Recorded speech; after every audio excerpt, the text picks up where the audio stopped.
I want to make you aware today of a crisis that we have in this country, that we have around the world. And the crisis is a crisis of leadership. We have over 130 million people in our workforce who go home every day feeling they work for a company that doesn't care about them. That is 7 out of 8 people in the workforce. These are our mothers, our fathers, our brothers, our sisters, our sons and our daughters. Those precious people we brought into this world have a high probability, 88% chance, that are going to work for an organization that doesn't care for them. Our goal is to create an environment where everybody matters. Unfortunately, we live in a world of capitalism where we see people as objects for our success. I was educated and raised in an environment where creating shareholder value, profits, would result in my success. I took management classes. I got a management degree. I got a job in management. So what I try and do? I tried to manage people. I was never taught the awesome responsibility that leadership has over the lives that are influenced by my leadership. Never taught, never exposed to that. I was raised and educated where capitalism was about profits, shareholder value, and my success. So I think from this perspective that we have a crisis in this country, a crisis of leadership.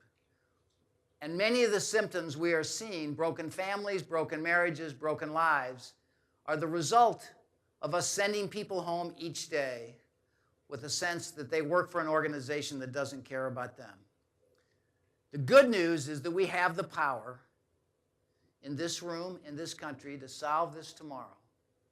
We just need to engage our heads and our hearts in a leadership process that validates the worth of every individual, where everybody in this country matters. For a second, Barry-Wehmiller is a $1.5 billion company with 7,000 team members around the world. What do we build? We build great people. Our primary role is to invite people into our organization, give them skills and abilities and opportunity for a meaningful life. To do that, to raise the economic model, we produce machinery for various companies around the world, and we produce consulting services. In the 1988 period of time, when this initiative began to develop this truly human organization, we had to convert a 100-year-old industrial company into a human organization that was a combination of a vibrant business model and a vibrant culture. So today, we have created an organization that has grown by about 20% a year since 1988 and created shareholder value in excess of 15% compound a year, when the S&P 500 in that same period of time since 1998 has only created 3% value. So clearly some combination of a vibrant business model and a vibrant culture that validates the worth of every individual and allows people to be who they were meant to be in a common purpose has created value. Our idea in leadership, what we have come to realize, is that our responsibility is to create an environment, whether you're in the military or in the industrial area or in government or in education, an environment where people can discover their gifts, develop their gifts, share their gifts, and, extremely important, be recognized and appreciated for doing so, which creates an opportunity for them to go home each night to their families, whatever that family situation is, and have a more meaningful life, a life of purpose where they feel valued and where they get the chance to be what they were brought on this earth to be. So at Barry-Wehmiller, we have worked on this. We have about 400 shareholders who invest in this company and who believe in us. And to me, this is the definition of capitalism, where we create value for all stakeholders, not just the shareholders. Let me go through a couple of the defining moments in my journey to understand this leadership, because it did not come from my education or my awareness of what's going on in this country. And it began with something that many of you will relate to, a wedding. I was sitting in a wedding, enjoying the splendor of this father walking this precious daughter of his down the aisle, and everybody enjoying how beautiful she looked and how proud the father looked. You can all imagine that. And when they got up to the altar, he took the hand of this young lady, his daughter, and he gave it to this young man and said, you know, I give this young lady to be wed to this young man. Her mother and I give this daughter to be wed. Now, any of you who are parents who talked about the importance of their children know that is the ceremonial words they use, but that is not what was in the head and heart of that father and mother right then.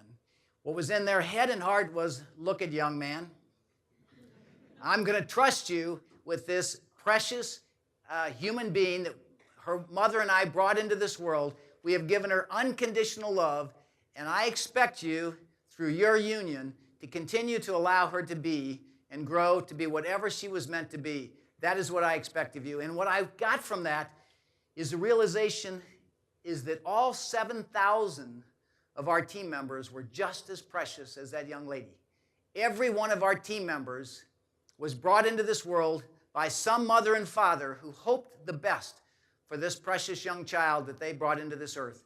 And that we as leaders, when we allow somebody to walk in our organization, we have an obligation as stewards of that life to continue to allow that life to be everything they were meant to be that we possibly can towards our common vision. Whether they walk in the gate of this Air Force base or they walk in our organization. So I walked away saying, we can have a dramatic impact on this world if we accept the responsibility for that life that joined our organization and shared our gifts. The second story really had a profound impact on me. We had developed the ideas of continuous improvement, and parallel with that, the ideas of people-centric leadership. We were having a management meeting up in our Green Bay operation, and somebody emailed me the night before and said, Bob, you might be aware, a group of our team members went through this event for a large project in the plant to improve and employ continuous improvement ideas. You might want to walk out and recognize them. I said, why don't you invite them into the management meeting in the morning, and we'll let them share their experience with all of us. So these three gentlemen were, at 7 o'clock in the morning, we invited into this executive management meeting, and they stood before us, as I stand before you, and they shared with us the achievements of this project. They'd improved quality, cut lead time, reduced inventory, financially, everything was, and shipped it on time. And you know, the typical dialogue of an organization is all about numbers and performance and profits. I was blessed with a thought to ask this one gentleman, Steve, who I'd never met before, who was a valued member of our assembly team in the plant. I said the following: how did it affect your life? Now, this gentleman had never met before. He was called into this executive meeting, so he had no time to prepare his thoughts, so he told me the profound truth. His answer was, I'm talking to my wife more. And I said, I don't understand. What do you mean you're talking to your wife more? He said, do you know what it's like to be a part of an organization where you go in every day, you're told what to do, people don't ask you what you think, you get 10 things right, and you don't hear a word, and you get one thing wrong, and you never hear the end of it. Do you know what it feels like to go home at night from that environment?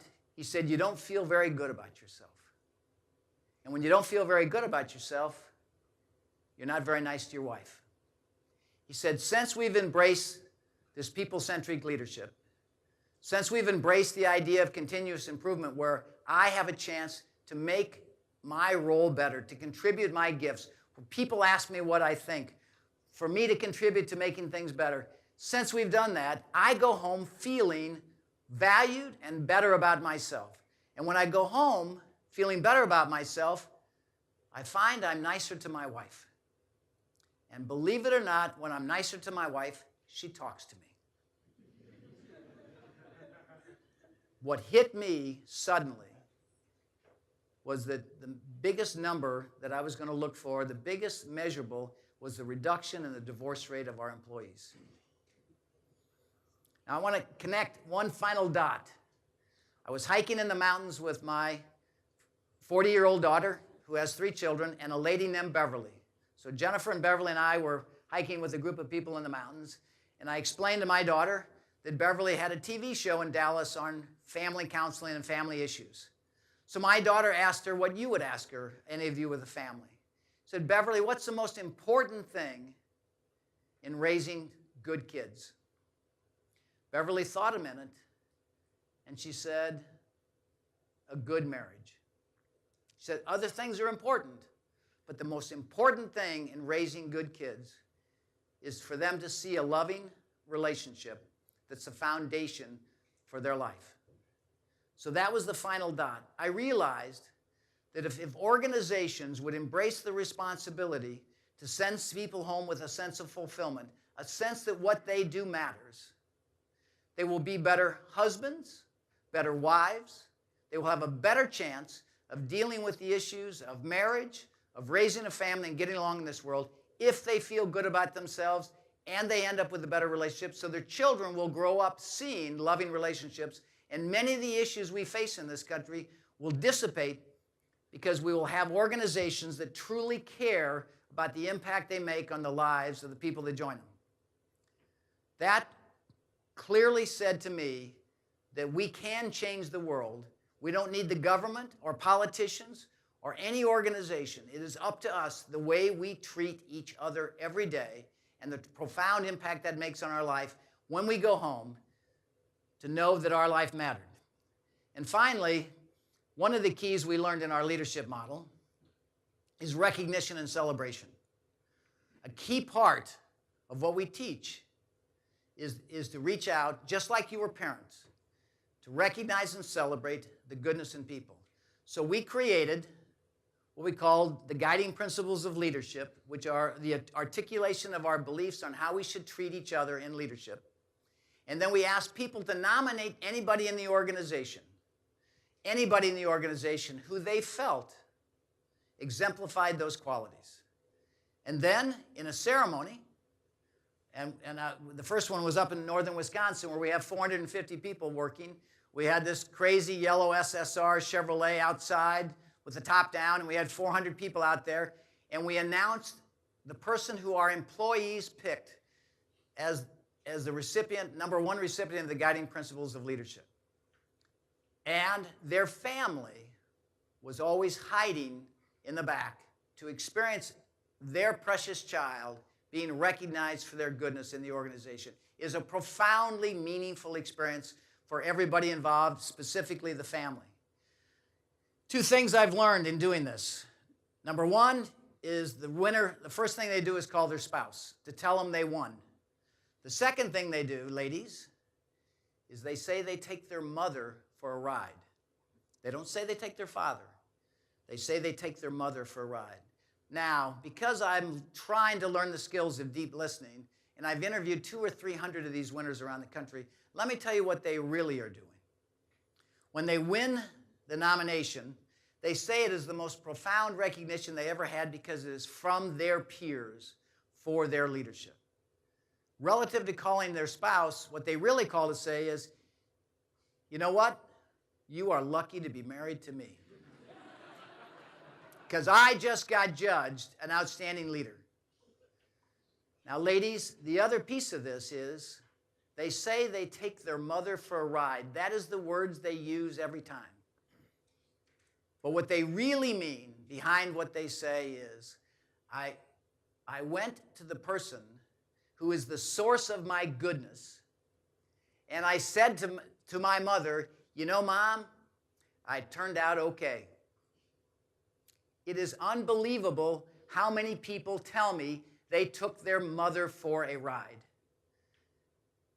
I gave this speech up in Baltimore when we were awarding one of these vehicles to a new winner. And I gave the summary that I just gave you. And after I gave that talk, a lady came up to me named Ruth. And Ruth said, Mr. Chapman, I work in the IT department. 2 weeks ago, I won this award. And I took my daughter up into the mountains, and we had a wonderful time. But I just want you to know something. When you talked about taking your mother for a ride, she said, unfortunately, my mother died 2 years ago. But I want you to know that I took that car up to the cemetery to show my mother that I turned out okay. I'm going to tell you something. There is an unbelievable need in each one of us, every one of you in this room, to tell the person who is the source of your goodness that you turned out okay. And there's that tremendous need to feel that you matter. And we have that opportunity every single day to let people know that their lives matter. There's an expression that we learned along this journey that says, we've been paying people for their hands for years. And they would have given us their heads and their hearts for free if we had just known how to ask them and say thank you for sharing that. How do we sustain and build this culture? Because it doesn't exist in this country. The first thing we decided to do was to create a university.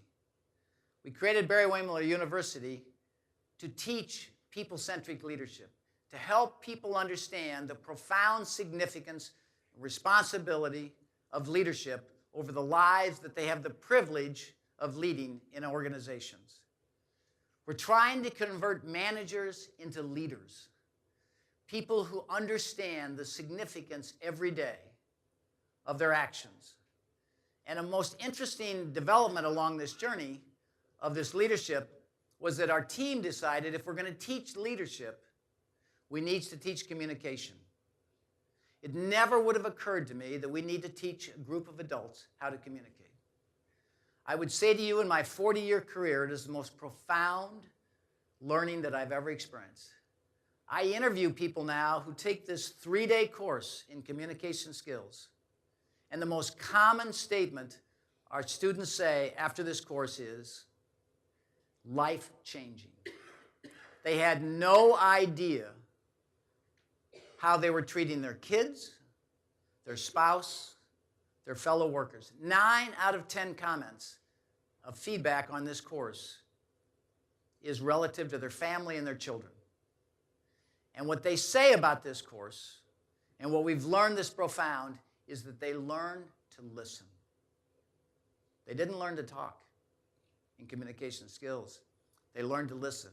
And as parents, and as couples, and as a country, we have a tremendous need to enhance our ability to listen to each other because it validates the worth of each one of us. We believe that organizations in this country, business organizations, our military, our government, our educational system, tomorrow morning, if they embrace people-centric leadership, which is the responsibility to send people home each night with a sense of fulfillment, we could profoundly change the world as we know it. A lot of the brokenness you see would be dissipated. We would change the amount of conflict in the world that exists, that you respond to with the elegance of your skills.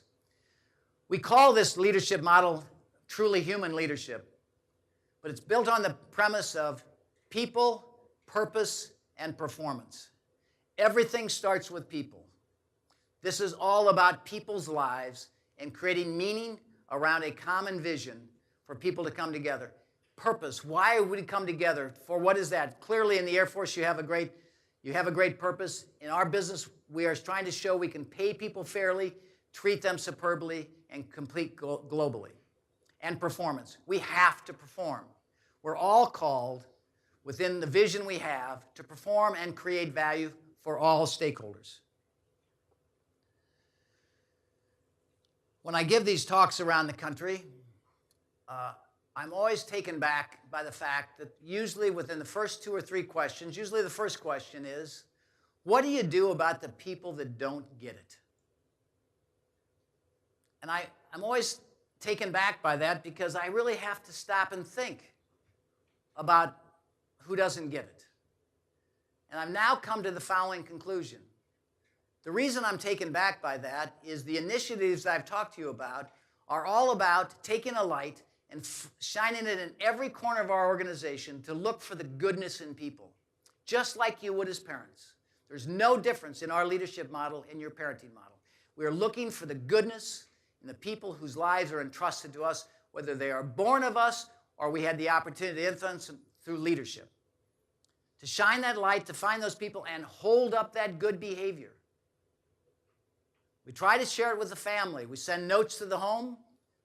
We recognize people with their family there. We have Guiding Principle Leadership Awards, Going the Extra Mile Award, High Five Awards, Innovation Awards, all kinds of awards. And so what our airwaves are filled with is goodness. So recognition is a key to our organization. So that we have 130 million people in this country going home unfulfilled. And what I want to leave you with is that we, you and I, can change this tomorrow. It doesn't require money. It doesn't require anything physical other than your head and your heart to understand the profound significance you have on people's lives every day. We can change this world if we understand the great joy of leadership and the grave responsibility of leadership to look at those people under our care and help them have a successful life, one of significance, where they can share their gifts, be appreciated for doing so, and go home to whatever their family situation is with a sense that they matter. We need to move from a me-centric culture to a we-centric culture. Thank you very much.